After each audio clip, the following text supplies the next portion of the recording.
The family outraged after a former Hamilton County bus driver rapes their daughter and avoids jail time. Stephanie Sanastasi tells us how the family of the victim is fighting back. Stephanie. Kim, Alexander Rodriguez pleaded guilty to aggravated statutory rape of a Sale Creek student. He was sentenced to 4 years, but his sentence was suspended. He will spend 10 years probation with GPS monitoring and not a day longer in jail. For people living in the Sale Creek community, that's not nearly enough.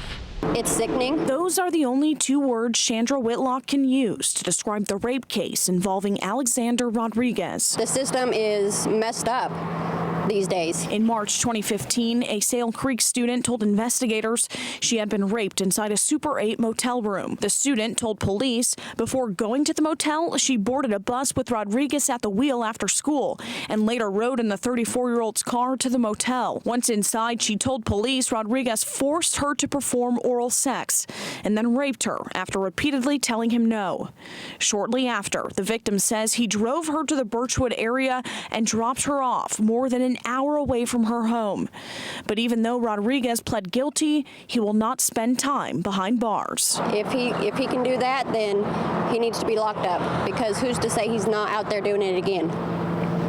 Because he's able to roam free. Today, we spoke to the girl's father over the phone.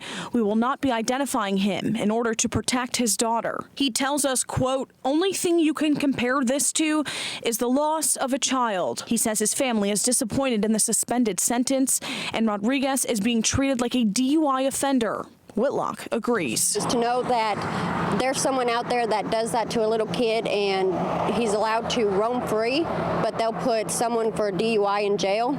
It's not right. Rodriguez still faces civil consequences. In March, the student's family filed this lawsuit claiming Rodriguez made the child suffer physical and emotional injury. They are asking for more than $10 million. The girl's father told us today that his daughter did get on the wrong bus that day. He wants stricter background checks for all bus drivers in Hamilton County. We reached out to Rodriguez's attorney, Johnny Houston, for comment and never heard back. Kim. Stephanie, thank you very much. We spoke to Judge Barry Steelman on the phone today, the judge who heard this case. He says whether he agrees with the sentence, he has to abide by the sentence the prosecutors recommend to him.